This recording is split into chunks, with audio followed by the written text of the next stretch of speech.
नवी मुंबई महापालिका निवडणुकीत भाग घेत शेतकरी कामगार पक्ष म्हणून तिथे उतरण्यामागची नेमकी भूमिका काय? शेतकरी कामगार पक्षानं नवी मुंबई महानगरपालिका लढवावी अशी मागणी त्या विभागामधले जे सोशल वर्कर आहेत, जे समाजसेवा सामाजिक सेवा त्या ठिकाणी करतात आणि त्यांना असं वाटतं की समाजसेवा करत असताना केवळ समाजसेवक म्हणून किंवा सेवाभावी संस्था म्हणून काम करत असताना कामामध्ये अडथळे किंवा अडचणी निर्माण होतात, त्या अडचणी दूर सोडायच्या असतील तर आपण निवडणुकीच्या राजकारणामध्ये आलं पाहिजे असं तिथल्या समाजसेवी लोकांना वाटायला लागल्यानंतर त्यांनी त्या ठिकाणी त्यांना जे समविचारी वाटले त्या पक्षांकडे त्यांनी गेले. पण प्रस्थापित राजकीय पक्ष त्यांचे लोकांचे सोडून अशा प्रकारच्या सेवाभावी लोकांना तिकीट द्यायला मागत नव्हते. मग साधारणपणे त्यांच्या विचाराशी जुळता मिळता पक्ष कुठला तर तो शेतकरी कामगार पक्ष. म्हणून मग ते लोक माझ्याकडे आले, त्यांनी मला विनंती केली का नवीन मुंबईमध्ये सध्या असलेले प्रस्थापित पक्ष, मग ते सत्ताधारी असोत किंवा विरोधक असोत, ज्या पद्धतीनं सर्वसामान्य माणसाची कामं केली पाहिजे ती कामं होत नाहीत. त्याच्यामुळं शेतकरी कामगार पक्षाने या विभागामध्ये यावं, निवडणूक लढवावी आणि शेतकरी कामगार पक्षानं महानगरपालिकेच्याच कारभाराबरोबर संपूर्ण नव्या मुंबईमध्ये जसं पनवेल उरणमध्ये किंवा रायगडमध्ये काम करतात तसं काम त्या ठिकाणी करावं अशी विनंती त्यांनी केली. आणि त्याच्यानंतर एक महत्त्वाची घटना ह्या देशामध्ये घडली, ती म्हणजे दिल्ली विधानसभेची निवडणूक. त्या दिल्ली विधानसभेच्या निवडणुकीमध्ये अशा पद्धतीचे काम करणाऱ्या लोकांना निवडून दिले. प्रस्थापित राजकीय पक्षांना बाजूला सारून अशा प्रकारचे त्या ठिकाणी निवडून आल्यानंतर ह्या पद्धतीचे काम करणाऱ्या लोकांना निश्चितपणे त्यांच्यामधली जी उत्साह आहे किंवा उमेद आहे ती वाढली आणि म्हणून आमच्याकडे लोक आले. आणि त्या पद्धतीने शेतकरी कामगार पक्षानं देखील आत्ता ह्या झालेल्या निवडणुकीच्या नंतर शेतकरी कामगार पक्षाचे वाढ करण्याच्या दृष्टिकोनातनं राज्यातले विविध प्रश्न घेऊन राज्यभरामध्ये शेतकरी कामगार पक्षाचं कसं आपल्याला त्या ठिकाणी पक्ष वाढवता येईल यासाठी प्रयत्न करण्याचा निर्णय झाल्यानंतर तिथे प्रस्थापित जो गट आहे ज्याला आपण NCPचा आता म्हणूया, पूर्वी ते शिवसेनेतून ते आता NCPचे म्हणून तिथं ते काम करतात नाईक गट, तर त्यांच्या विरोधात तुम्ही तिथे रिंगणात उतरलेला त्यावेळी तुम्हाला काही आव्हानं त्याच्यासोबत आव्हान? कसं आहे, आम्ही फक्त सत्ताधाऱ्यांच्याच विरोधात नाही, सत्ताधाऱ्यांच्या पण विरोधात आम्ही आहोत आणि विरोधात असणाऱ्या लोकांच्या पण विरोधात आहे. आमचा विरोध दोघांना आहे, कारण दोघांनी त्या ठिकाणी म्हणजे जे काम व्हायला पाहिजे ते त्या ठिकाणी काम झालेलं नाही आणि म्हणून लोक आमच्याकडे येतात. नाहीतर असं कुठं होतं का 1-1.5 महिन्यामध्ये नवीन पक्ष एखाद्या महानगरपालिका हद्दीत जातो आणि त्याला 35-36 उमेदवार भेटतात. आम्हाला वेळ मिळाला असता आम्हाला 111 उमेदवार भेटले असते. पण आणि एक गोष्ट तुम्हाला मी या ठिकाणी क्लिअर करायला सांगतो, आम्ही कुणाला पाडायला किंवा आम्ही कुणाला निवडून आणण्यासाठी उभे राहिलेले नाही आहोत, तर आम्ही त्या ठिकाणी स्वतः निवडून येऊन तिथल्या महानगरपालिकेचा कारभार लोकाभिमुख विकासात्मक करण्याच्या दृष्टिकोनाचा विचार करून आम्ही ही निवडणूक लढवत आहोत. निवडणूक लढवत असताना ज्यावेळेस तुम्ही विकासात्मक किंवा लोकाभिमुख कार्यपद्धतीचा विचार करता, पण आत्तापर्यंत तिथल्या सत्ताधाऱ्यांनी जे काही गोंधळ घडून ठेवलेला आहे, मग भ्रष्टाचार असेल किंवा विकासाच्या कामांना त्यांनी मुखमाती दिली असेल, या पार्श्वभूमीवर तुमची नेमकी भूमिका काय? नाही, कसं आहे, भ्रष्टाचाराच्या विरुद्ध तर आम्ही कायम लढत असतो, तो विषयच नाही. त्याच्यामुळं भ्रष्टाचारावर आणि कारभारावर अंकुश ठेवण्यासाठी तर आम्ही ती निवडणूक लढवतो. आजची निवडणूक ही सत्ताधारी होण्यासाठी लढवणार आहोत. तर त्याच्यामुळं त्या ठिकाणी तिथं अंकुश कसा ठेवायचा ते शेतकरी कामगार पक्षाला चांगलं माहिती आहे. आणि शेतकरी कामगार पक्ष जरी सत्तेत नसला तरी अनेक निर्णय सत्ताधाऱ्यांना घ्यायला भाग पाडण्याची ताकद शेतकरी कामगार पक्षामध्ये निश्चित आहे. अनेक उदाहरणं देता येतील की जसं वैधानिक पातळीवर विधानसभेमध्ये आम्ही 2च आमदार होतो. जेव्हा या डान्स बार बंदीचा कायदा केला त्यावेळेस मी आणि गणपतराव देशमुख 2च आमदार होतो आम्ही. पण मी त्या ठिकाणी इतकं प्रभावीपणे मांडलं की सगळ्या सभागृहाने तो प्रश्न उचलून धरला आणि तो कायदा करायला सरकारला भाग पाडला. तर असं काही नाही किती संख्या आहे ती, त्या ठिकाणी किती प्रभावीपणे आपण काम करतो आणि त्या प्रभावीपणे काम करत असताना सभागृहामध्ये आपल्या बाजूला कसे लोक आणता येतील, तिथले सभासद कसे आणता येतील याची ताकद आणि काम करण्याची पद्धती शेतकरी कामगार पक्षाजवळ आहे. आणि ह्याच्या पलीकडे जाऊन जसं वैधानिक पातळीवर आम्ही लढून न्याय मिळवू शकतो तसं संघर्ष शेतकरी कामगार पक्ष हा संघर्षातनं काम करणारा शेतकरी कामगार पक्ष आहे. हे संघर्ष करण्याची शिकवण आम्हाला छत्रपती शिवाजी महाराज आणि डॉक्टर बाबासाहेब आंबेडकरांच्या विचारसरणीतनं चालणारा हा शेतकरी कामगार पक्ष आहे. त्याच्यामुळं संघर्षाच्या माध्यमातून आम्ही अनेक न्याय प्रस्थापित करण्यामध्ये यशस्वी झालेले आहोत। मी अभिमानानं सांगेन 12.5%चा प्रश्न जो या महाराष्ट्र राज्यामध्ये लागू केला तसा प्रकारचा कायदा शेतकरी कामगार पक्षानं संघर्षातून मिळवलेला कायदा आहे। त्याचबरोबर SEZला विरोध करून त्याकडे SEZ हकलून लावल्याचं काम शेतकरी कामगार पक्षानं या ठिकाणी संघर्षाच्या माध्यमातून केलं। तेव्हा का आमचं केंद्रात आणि राज्यात सत्ता नव्हती, पण संघर्षाच्या माध्यमातून आपण हा न्याय प्रस्थापित केलेला आपण आहोत। वैधानिक पातळीवर सुद्धा अनेक न्याय प्रस्थापित शेतकरी कामगार पक्षाच्या माध्यमातून केलेले आहेत। चा जो आपला मिळेल त्याला काम ही रोजगार हमी योजना जी आहे, ही रोजगार हमीची योजना सुद्धा शेतकरी कामगार पक्षाच्याच पुढाकारानं झालेली आहे किंवा संघर्षातनं निर्माण झालेली आहे। त्याचबरोबर कसेल त्याची जमीन हा न्यायसुद्धा प्रस्थापित झाला, तो जरी काँग्रेस सरकार बोलत असला आमच्या याच्यामध्ये झालेला असला तरी त्याच्यामध्ये नाना पाटलांपासून जे शेतकऱ्यांचे लढे झाले, शेतकऱ्यांचे संप झाले आणि तेव्हापासून सुरुवात होऊन शेतकरी कामगार पक्षाने जो संघर्ष केला त्या संघर्षातून असे न्याय प्रस्थापित झालेले आहेत। प्रश्नातनं सुद्धा विधानसभेचा सदस्य या नात्यानं प्रश्नातनं सुद्धा अनेक कायदे करता येतात अशी परिस्थिती आहे। आपल्या माहितीसाठी सांगतो, वीज पडून ह्या राज्यामध्ये माणूस जर मेला तर त्याला त्याच्या कुटुंबियांना आर्थिक मदत मिळत नव्हती, कारण ती नॅचरल कॅलॅमिटी म्हणून त्याचा कायद्यामध्ये समावेश नव्हता। मी जेव्हा विधानसभेत हा प्रश्न विचारला आणि सरकारला विचारलं आणि आग्रही भूमिका घेतली का ह्या ठिकाणी तुम्ही वीज पडल्यानंतर त्या शेतकऱ्याचा किंवा त्या ठिकाणी असणाऱ्या व्यक्तीचा काही दोष नसतो आणि वीज पडणे हे नैसर्गिकच आहे ना, ते काय अनैसर्गिक आहे, कोणी मुद्दामून पाडते का वीज। ही भूमिका मी घेतल्यानंतर मला अतिशय अभिमान असतो की महाराष्ट्राच्या विधानसभेतल्या दोन्ही बाजूच्या सदस्यांनी, सत्ताधारी आणि विरोधी पक्षाच्या सदस्यांनी एकमुखी पाठिंबा दिला आणि तसा कायदा सरकारला कडनं भाग पडायला लावला। तर असे जे मुद्दे आहेत ते असे मुद्दे आम्ही घेऊन नवी मुंबई महानगरपालिकेमध्ये जात आहोत। अनेक प्रश्न तिथनं आहेत। RTAचा प्रश्न आहे, त्या ठिकाणी झोपडपट्टी पुनर्वसनाचा विकासाचा प्रश्न आहे। मी तुम्हाला सांगतो का 21 वार्ड म्हणजे एकंदर 111 प्रभाग आहेत, त्या 111 प्रभागापैकी 21 प्रभाग हे 100% झोपडपट्टीचे आहेत आणि जवळजवळ 5-6 वार्ड असे आहेत का त्या ठिकाणी पार्टली झोपडपट्टी आहे। पण एवढ्या वर्षानंतर 92 साली या महानगरपालिकेची स्थापना झाल्यापासून आजपर्यंत महानगरपालिकेमध्ये कोणत्याही प्रकारचं झोपडपट्टी पुनर्वसनाचं जे काही योजना आहेत ती योजना राज्य सरकारची किंवा केंद्र सरकारची लागू नाही। तिथल्या झोपडपट्ट्यांचं पुनर्वसन होऊ शकत नाही, तर त्या झोपडपट्ट्यांचं पुनर्वसन झालं पाहिजे। हा किती महत्त्वाचा भाग आहे। ज्या झोपडपट्टीच्या जीवावर निवडून येऊन त्या ठिकाणी सत्तेत जाणारे लोक त्या झोपडपट्टी पुनर्वसनासाठी मात्र कुठली योजना लागूच करत नाही। प्रत्यक्ष काम करणं, त्यांना पुनर्वसन करणं हा मुद्दा पुढचा, पण कमीत कमी योजना तर लागू झाली पाहिजे। मी आमदार असताना, जय म्हात्रे नगराध्यक्ष असताना आम्ही राज्य सरकारकडनं झोपडपट्टी पुनर्वसनाचा कायदा ह्या पनवेल शहराला आपण लागू करून घेतला, पण नवी मुंबईमध्ये आजपर्यंत लागू केलेला नाही।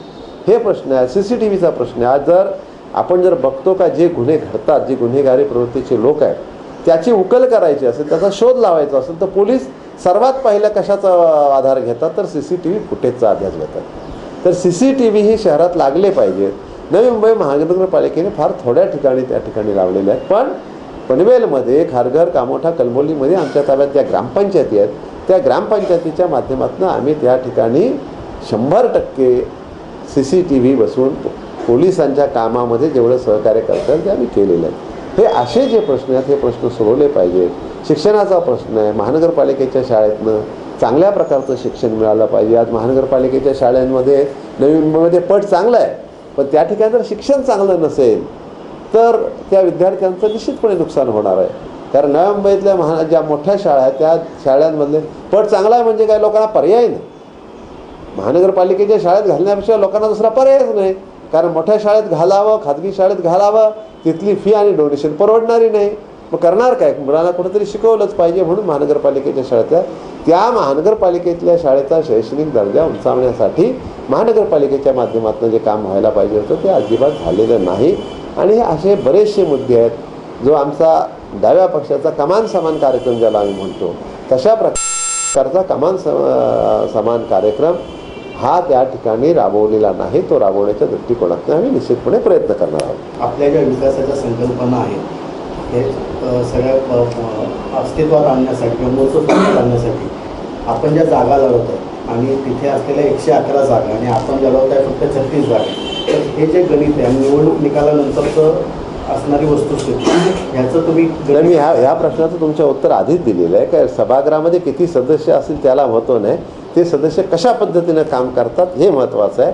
आणि संघर्षातनं सुद्धा आम्ही न्याय प्रस्थापित कसे केलेले आहेत हे तुम्हाला मी या ठिकाणी सांगितले. त्याच्यामुळं संख्या हा विषय नाही. आणि मी तुम्हाला आधीच सांगितलं का ही निवडणूक आम्ही सत्ताधारी जे कोण होतील त्यांच्यावर अंकुश ठेवण्यासाठी आणि पुढची निवडणूक ही सत्ताधारी होण्यासाठी लढवणार आहोत.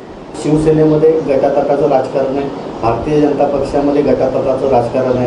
त्या युतीमधल्या 2 घटक पक्षांमधल्या गटातटाच्या राजकारणाचा तुम्हाला कितपत लाभ होईल? नाही, ह्याच्यात गटातटाचं आम्हाला लाभ होईल किंवा असा गटातटाचा लाभ घेऊन राजकारण करणारा शेतकरी कामगार पक्ष नाही. आम्ही राजकारण करतो आमच्या विचारावर, आम्ही केलेल्या कामावर आणि आमच्या कामाच्या पद्धतीवर करतो. त्याच्यामुळं त्यांच्यात गटतट आहेत म्हणून आम्हाला मतं म्हणून आम्ही विजयी असे प्रश्न असं जर असेल तर ते आम्हाला काय मान्य नाही. आम्हाला आमच्या विचारावर, जसे आम्ही आता उमेदवार करताना तुम्ही म्हणाल 111 उमेदवार 35च केलेत, आम्हाला काय त्या विचाराची माणसं मिळाली नाहीत ना. आम्ही मिळाली म्हणण्यापेक्षा त्या माणसांपर्यंत आम्ही पोहोचू शकलो नाही. मग विचाराची माणसं त्या भागात नाहीत, अशातला भाग नाही, पण वेळेअभावी आम्ही त्यांच्यापर्यंत पोहोचू शकलो नाही. आणि येईल त्याला तिकीट द्यायचं असं आम्हाला 111 उमेदवार कधीच भेटले असते, पण आम्हाला तसं करायचं नव्हतं. त्याच्यामुळे आमच्या विचारावर आम्हाला लोकांनी मत दिली पाहिजे, आमच्या कार्यपद्धतीवर लोकांनी मत दिलं पाहिजे. लोकांना वाटलं पाहिजे का बाबा हे लोक आल्यानंतर आत्तापर्यंतची ह्या विभागातले प्रस्थापित राजकीय पक्षांपेक्षा एक वेगळ्या पद्धतीचं काम करणारा शेतकरी कामगार पक्ष या ठिकाणी आलेला आहे. अशा प्रकारचा त्या ठिकाणी त्या लोकांचा समज झाला पाहिजे किंवा तसा विश्वास आमच्यावर आला पाहिजे. आणि अशा विश्वासाच्या जोरावरच आम्ही ह्याची निवडणूक लढवत आहोत. त्याच्यामुळं कुणाचं काय चाललंय खरं बघाल तर आता भाजप आणि शिवसेना हे काय राजकीय पक्ष राहिलेले आहेत का? आज ह्या महानगरपालिकेचा किंवा राज्याचा सरकारचा जर उल्लेख आपण जर अनुभव घेतला तर रोज सकाळी एकमेकाच्या विरुद्ध बोलतात, संध्याकाळी पुन्हा सत्तेसाठी एकत्र बसतात, वाटणीसाठी एकत्र बसतात, वाट्यावरनं वाद झाला की पुन्हा एकमेकाच्या विरुद्ध भांडतात. हे सारं चित्र आहे. आता नवी मुंबई महानगरपालिका हद्दीमध्ये शिवसेनेमध्ये गटतट आहेत, वाद आहेत, भाजपचे अंतर्गत वाद आहेत, पुन्हा भाजप शिवसेनेमध्ये वाद आहेत. म्हणजे उद्या यांची तर खरोखर राज्यकारभार करणार का पुन्हा राज्य सरकारसारखं वाट्यावरनं भांडत बसणार? आता हे सगळी आहे, हे अस्ताव्यस्त झालेले पक्ष आहेत. लाटेवर निवडून आलेले, हवेवर निवडून आलेले, खोट्या आश्वासनावर निवडून आलेले आहेत. आज मी तुम्हाला सांगतो की ह्या देशात मोदींची एक फार मोठी लहर आली आणि सारा तरुण वर्ग मोदी करून करायला लागला का मोदीच एक या देशाचा विकास करू शकतात.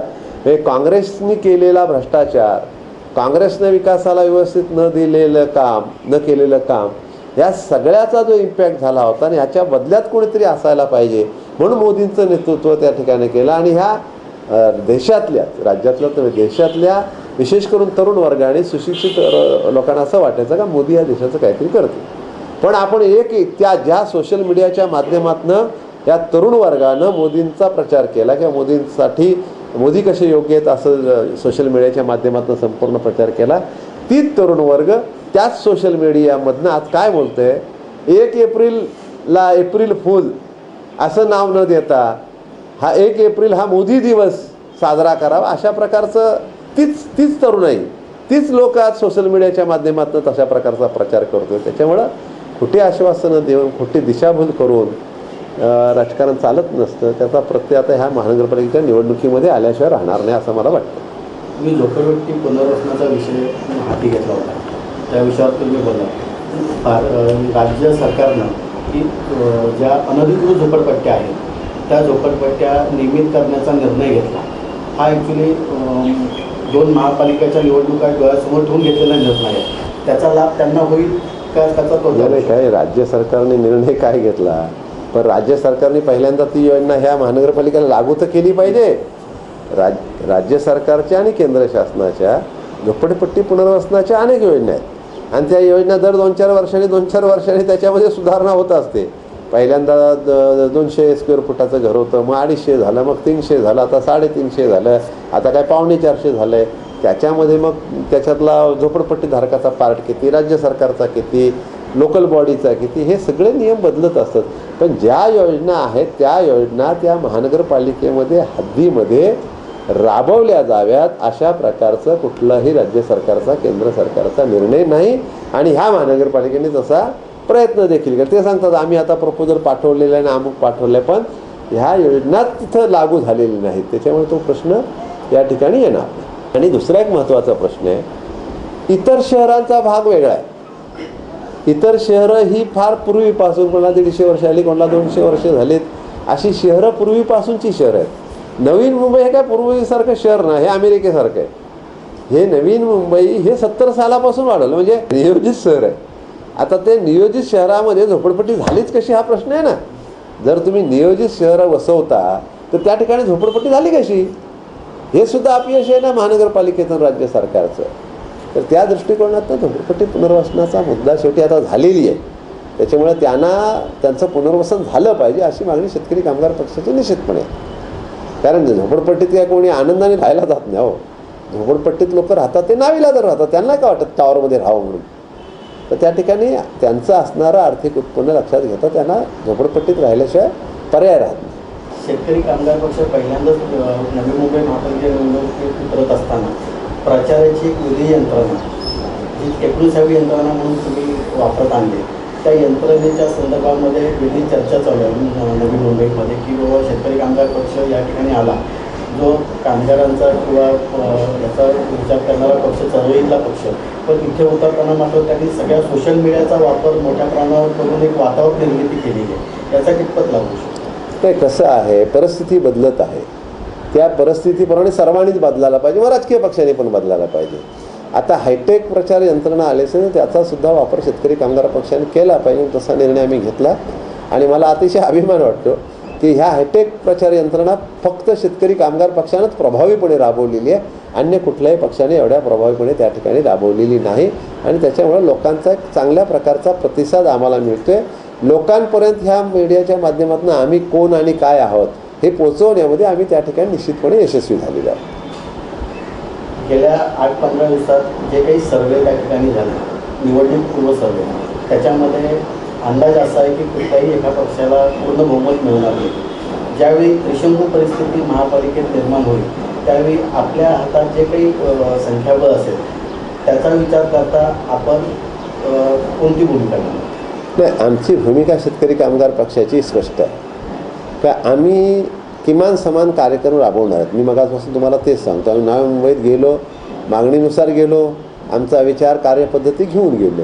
आता आमचा विचार आणि आमची कार्यपद्धती प्रमाणे जो कोणी कारभार करणार असेल त्यालाच पाठिंबा आम्ही देणार. त्याला नुसतं कुणाला तरी पाठिंबा देणार नाही. आम्ही विचारावर चालणारा शेतकरी कामगार पक्ष आहे, कार्यपद्धतीवर चालणारा शेतकरी कामगार पक्ष आहे. तर आमचा जो किमान समान कार्यक्रम आम्ही आता या विकासनाम्याच्या माध्यमातून दिलेला आहे, अजूनही आम्ही त्यासाठी का त्यांच्याशी कोण असेल त्यांच्याशी चर्चा करून ठरवणार आहोत. आणि मग त्या पद्धतीनं कारभार जे करतील त्यांच्यासोबत आम्ही जाऊ. आणि तुम्हाला माहिती आहे 1999 साली आम्ही काँग्रेस राष्ट्रवादीवर गेलो. आम्ही त्यांना किमान समान कार्यक्रम दिला, पण किमान समान कार्यक्रमाची अंमलबजावणी करण्याचं त्यांनी टाळलं. आम्ही सांगितलं का राज्यामध्ये तुम्ही दारूची दुकानं एवढ्या मोठ्या प्रमाणात देऊ नका. त्यांनी सांगितलं द्यावी लागतील, नाहीतर राज्याला महसूल मिळणार नाही. म्हणजे लोकांना दारूची व्यसनं लावून, लोकांना दारू प्यायलाची सवय लावून, थोडक्यात लोकांना दारुडे बनवून जर राज्य सरकार त्या ठिकाणी महसूल जमा करत असेल तर शेतकरी कामगार पक्षाला मान्य नाही. आणि मग त्यावेळी 2000 साली आम्ही शेतकरी कामगार पक्ष सत्तेतनं बाहेर पडलो. त्याच्यामुळं आमचा जो काय कार्यक्रमावर आधारितच पाठिंबा असेल. पाटील साहेब, आपण जे उमेदवार दिलेले आहेत त्याच्यात एक भरत जाधव, कविता जाधव आणि काशीबाई लांडगे किंवा अन्य कोणी यांचे अपवाद वगळता बरेचसे उमेदवार हे अगदी सामान्य किंवा मध्यमवर्गीय कुटुंबातले आलेले आहेत आणि पहिल्यांदाच निवडणूक लढवणार आहेत. तर ही जी तुम्ही उमेदवारांची निवड केली आहे त्याच्याबद्दल एकदा पण कसं आहे का ह्या ठिकाणी आम्ही तुम्हाला आधीच सांगितलं का ज्यांना कुठले राजकीय पक्ष तिकीट देत नाहीत. आता राजकीय पक्षाने काय सांगितलं आहे, 50 लाख असतील, 1 कोटी असतील तर तिकीट, नाही तर तिकीट नाही. आता मग बाकीचे पैसे नसणाऱ्यांनी समाजसेवा करायचीच नाही का? त्याने राजकारणात यायचंच नाही का? त्यांना काम करण्याचा अधिकारच नाही का? तर हे तत्त्व शेतकरी कामगार पक्षाला मान्य नाही. आणि पुन्हा एकदा सांगतो, दिल्लीच्या निवडणुकीच्या निकालामुळे पैसेवाल्यांचे सत्ताधाऱ्यांनाच लोक मतं देतात हा जो भ्रम होता तो भ्रम सपशेल खोटा ठरलेला आहे. आणि त्याच्यामुळे आमच्याकडे कोण उमेदवार आहेत? आमच्याकडे भाजी विक्रेती आहे, मासली विक्रेती आहे, फुल विक्रेती आहे, रिक्षा चालवणार आहे, अशी माणसांनासुद्धा आम्ही तिकीट देऊन त्यांनासुद्धा, आणि ते त्यांच्या परीनं त्या ठिकाणी समाजसेवा चांगल्या पद्धतीचं करत असतात. त्यासाठी काय कोणी बंगल्यात राहणार आणि AC गाडीत फिरणारच पाहिजे अशातला भाग नाही आहे. पण जो गरीब जरी असला तरी त्याच्यामध्ये समाजसेवक लोकांची काम करण्याची इच्छा असली पाहिजे, तशी त्याच्यामध्ये सवय असली पाहिजे, त्याला आवड असली पाहिजे. आणि आमचा एक रिक्षावाला उमेदवार आहे, तो बिचारा रिक्षा चालवत असताना जेवढी लोकांना मदत करता येईल तेवढं करत असतो. कुठं अपघात झाला, कोण आजारी पडलं, कुणाची वस्तू हरवली, कुणासाठी काय मदत पाहिजे, रात्री बेरात्री कुणाला मदत पाहिजे, तो करत असतो ना. समाजसेवा करताना सर्व प्रकारची समाजसेवा समाजसेवा म्हणजे आता काय झाले नवी मुंबई महानगरपालिकेच्या राजकारणामध्ये, समाजसेवा म्हणजे मोठी कामं काढायची, मोठे टेंडर काढायचे, त्याच्यामध्ये पर्सेंटेज घ्यायचे, पर्सेंटेजमधून पैसे कमवायचे, असंही मानणारा वर्ग आहे तो प्रस्थापित राजकीय पक्षांकडे आहे. लोकांची सेवा करावा असा विचार आमच्या शेतकरी कामगार पक्षाकडे आहे. नवी मुंबई महानगरपालिकेमध्ये शेतकरी कामगार पक्ष हे निवडणूक लढवू पाहतोय आणि सर्वसामान्यांचे प्रश्न घेऊन ते प्रश्न सोडवण्याचा विचार घेऊन आम्ही त्या ठिकाणी ही निवडणुकीला लढवत आहोत. माझी विनंती आहे मतदार बंधू भगिनींना की शेतकरी कामगार पक्षाचे उमेदवार ज्यांची निशाणी बॅट आहे त्या बॅट समोरील बटन दाबून शेतकरी कामगार पक्षाच्या उमेदवारांना विजयी करून आपली सेवा करण्याची संधी द्यावी अशी विनंती मी आपल्याला मनपूर्वक करत आहे. धन्यवाद.